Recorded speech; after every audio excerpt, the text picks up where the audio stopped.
पृथ्वी दिवस के अवसर पर दिल्ली के मालवीय स्मृति भवन में पर्यावरण के संरक्षण हेतु राष्ट्रीय सेमिनार का आयोजन किया गया। सेमिनार का शुभारंभ दीप प्रज्वलन व सरस्वती वंदना के साथ शुरू किया गया। सेमिनार में आए अतिथियों को संस्था का स्मृति चिन्ह देकर सम्मानित किया गया। कार्यक्रम में विभिन्न राज्यों से आए प्रबुद्धजनों ने अपने अपने विचार व्यक्त किए। वहीं छोटे छोटे बच्चों ने लघु नाटक के माध्यम से पर्यावरण के संरक्षण के प्रति लोगों को जागरूक किया। कार्यक्रम में शिरकत करने आए मुख्य अतिथि डॉक्टर वेद प्रकाश गुप्ता जी ने कहा कि किसी भी चीज को जानने के लिए हमें उसका पहले कारण जानना पड़ता है। कोई भी अच्छा डॉक्टर पहले डायग्नोज करता है, फिर छोटी सी गोली देकर उसको ठीक कर देता है। डायग्नोज आवश्यक है। हम इसके बारे में आगे देखते हैं। देखिए कि पृथ्वी की समस्या का सबसे बड़ा परेशानी किसको है। पृथ्वी की शोभा मानव जाति से, पृथ्वी की महानता मानव जाति, क्योंकि यहाँ का मानव का जीवन है। ग्रह तो और भी हैं। और पृथ्वी की समस्या से सबसे बड़ी जो परेशानी होने वाली है, मुश्किल होने वाली है, जीना मुश्किल होने वाला है, वो किसका है? मानव जाति का। और आश्चर्य की बात है कि उस सारी समस्या का कारण मानव जाति स्वयं, सारी समस्या का कारण मानव जाति स्वयं, और समाधान भी मानव जाति में ही छुपा हुआ है। जैसे कोरोना आया तो वैज्ञानिकों ने खोज की कि कारण क्या है। पता लगा छोटा सा जर्म है कोरोना जिससे होता है। मलेरिया आया तो साइंटिस्ट ने खोजा कि मलेरिया होता क्या है। पता लगा छोटे से मच्छर से मलेरिया होता है। वहीं से दवाई बन गई उसकी। क्या वास्तव में मानव इसका कारण है? तो हम देखते हैं कि पहले भगवान ने, ऋषियों ने क्या किया कि ऐसी समस्या ना आए। भगवान ने बड़ा सुंदर काम किया। मानव को चाहिए ऑक्सीजन जीने के लिए, और छोड़ता क्या है? Carbon dioxide. इनटेक ऑक्सीजन की, बिना ऑक्सीजन के जीवन नहीं, और आउट जो पुट है अपनी, जो हम देते हैं, कार्बन डाइऑक्साइड। और वृक्षों का भोजन कार्बन डाइऑक्साइड बना दिया। वृक्षों का भोजन कार्बन डाइऑक्साइड, और वृक्ष देते क्या है? ऑक्सीजन। कितना सुंदर सामंजस्य भगवान ने बनाकर दे दिया कि परेशानी आएगी नहीं। वृक्ष कार्बन डाइऑक्साइड खाते रहेंगे, ऑक्सीजन देते रहेंगे, और मानव ऑक्सीजन खाता रहेगा, कार्बन डाइऑक्साइड छोड़ता रहेगा। दोनों एक दूसरे के पूरक हैं, कंपिटिटर नहीं है। फिर दिक्कत, हमारे ऋषियों ने क्या किया? ऋषि ने कहा कि मानव के पास काम, क्रोध, लोभ, मोह, अहंकार सारे दोष लगे हुए हैं। ये नहीं मानेगा, गलती करेगा। तो उन्होंने कुछ विशेष चीजें जोड़नी शुरू की। जैसे कहा कि हवन किया करो, यज्ञ किया करो, पुण्य मिलेगा, तुम्हारा भाग्य उदय होगा। कोई भी काम करना हो, अच्छा काम करना हो, तो घी के दीपक जलाकर करो। अभी हमने घी का दिया जलाया, तो हमारे ऋषियों ने बताया कि कोई भी सुंदर कार्य करना हो, शुभ कार्य करना हो, घी का दीपक जगाओ, घंटी बजाओ, शंख बजाओ, वातावरण शुद्ध होगा। हवन करो, वातावरण शुद्ध होगा। उन्होंने बीज में वृक्ष देखा, और चींटियों को दाना दो। हर चीज के अंदर उन्होंने जोड़ दिया हमारे को। गौ के लिए कुछ कीजिए, आप त्रिवेणी लगाइए। पीपल को, बरगद को और नीम के वृक्ष लगाने का विशेष महत्व बताया गया। और लोग कहते हैं अपने जीवन में कम से कम मैं त्रिवेणी अवश्य लगा दूं, एक तालाब खुदवा दूं, एक कुआं बनवा दूं। चींटियों को दाना देने से क्या होगा? वृक्ष की जड़ें जो हैं उनको ऑक्सीजन ज्यादा मिलेगी। तो उन्होंने ज्यादा हर चीज को, वातावरण को शुद्ध करने के लिए, पर्यावरण को स्वस्थ रखने के लिए धर्म से जोड़ दिया गया। सुबह का जल्दी सो जाओ, जल्दी उठो, और फिर उठते क्या कहते हैं हम लोग?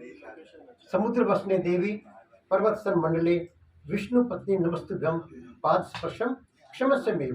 कि हम धरती माँ की पूजा करते हैं कि हे माँ, मैं तुझ पे पैर रख रहा हूँ, मुझे क्षमा करना।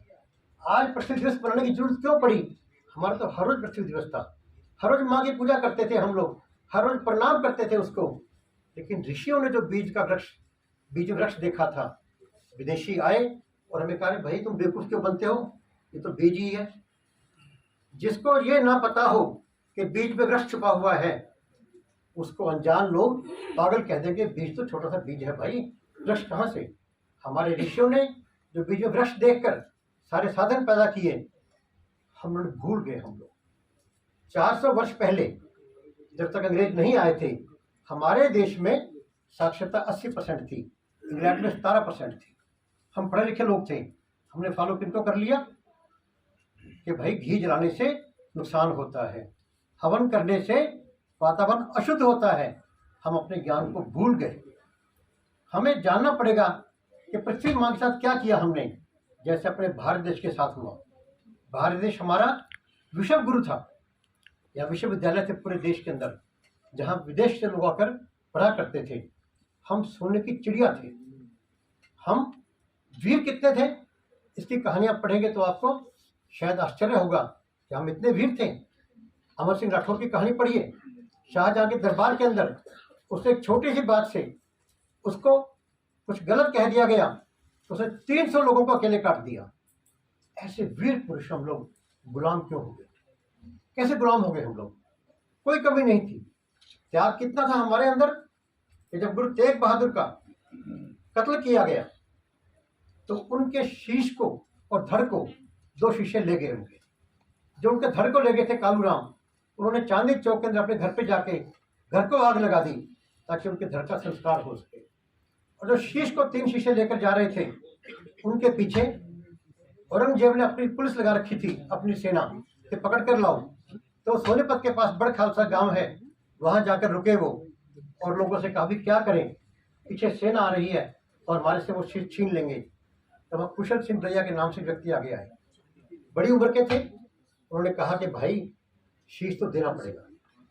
लोगों ने कहा क्या कह रहे हैं आप? उन्होंने कहा मेरी बात सुनो पूरी, मेरी शक्ल गुरु तेग बहादुर से मिलती है, मेरा शीश काट के उनको दे दो। इतना त्याग। फिर हम गुलाम कैसे हुए? क्योंकि हम अपने आप को भूल गए थे, अपने आप को हमने विस्मृत कर लिया था। हम भूल गए थे हम शेरों की संतान हैं। हम आपस में संगठन छोड़ दिया हमने और फूट पड़ी, तो इस कारण से हम लोग गुलाम हुए। इसी प्रकार धरती माँ के ऊपर जो आपदा आई है, मानव के लिए आपदा, मानव के द्वारा बनाई गई आपदा और मानव के ही लिए की गई आपदा है ये। क्यों भाई? हम अपने संस्कार और संस्कृति भूल गए। आप सबके पास एक छोटे छोटे कार्ड दिए होंगे बच्चों ने, उसमें लिखा है हमने श्री दिवाला संघ के द्वारा कि राक्षसी वृत्ति को समाप्त करना है। कैसे? शक्तिशाली बनकर राक्षसी वृत्ति को मिटाना है और संस्कृति रक्षक बनकर संस्कार व संस्कृति को बचाना है। यदि संस्कार होंगे हमारे अंदर, संस्कृति होगी, तो हम कोई ऐसा काम नहीं करेंगे। जैसे भी कहा था कि सर्वे भवन्तु सुखिनः, सर्वे सन्तु निरामया, सर्वे भद्राणि पश्यन्तु माँ कश्चित् दुर्भाग् भवेत्। सर्वे में हमने केवल मानव को नहीं रखा, जीव जंतु को, पूरे ब्रह्मांड में जो कुछ है सबके भले की कामना की, सबके कल्याण की कामना की, क्योंकि सभी एक दूसरे के पूरक हैं, एक दूसरे के साथ मिले हुए हैं। एक का कल्याण दूसरे के कल्याण में निहित है। हम सबका कल्याण लेके चलते हैं। हम देखकर पैर रखते हैं कि हमारे पैर के नीचे कोई चींटी ना आ जाए। हम पर्यावरण की जो भी हानि हो रही है, केवल एक कारण है, अपने संस्कार भूल गए हम, अपनी संस्कृति भूल गए हम लोग। संस्कृति संस्कार जागृत करने के लिए क्या करना पड़ेगा अपने को? जैसे कि बीमारी के लिए हम उसके अंदर जाते हैं, गहराई में देखते हैं जड़ कहाँ पर है, ऐसे ही मानव की जड़ कहाँ पर है, क्योंकि उपाय मानव के अंदर है। हम जनरली कहते हैं कि 5 तत्वों से इंसान बना है, लेकिन तत्व वास्तविक 8 है। जड़ कहाँ पर है मानव की? पृथ्वी जल से बनी है, जल अग्नि से, अग्नि वायु से, वायु आकाश से, आकाश शब्द से बना है, छठा तत्व है, मूल तत्व है, और शब्द मन से बना है और मन अहम से बना है। जड़ है जो मानवता की, इंसान की, वो अहम है, मैं। उस मैं को बदलना होगा ताकि उसकी मानवता जगे। उस मैं को संस्कारित करना होगा, उस मैं के अंदर संस्कृति जगानी होगी, और वो मैं पे पहुंच जाएंगे हम लोग तो ना तो पर्यावरण की हानि होगी, क्योंकि मानव ही सबसे बड़ा दुश्मन है। मानव ने क्या किया? वृक्ष काटने शुरू कर दिए और जो पॉपुलेशन है बढ़ानी शुरू कर दी। सबसे बड़ा उत्सर्जक जो है कार्बन डाइऑक्साइड का मानव है।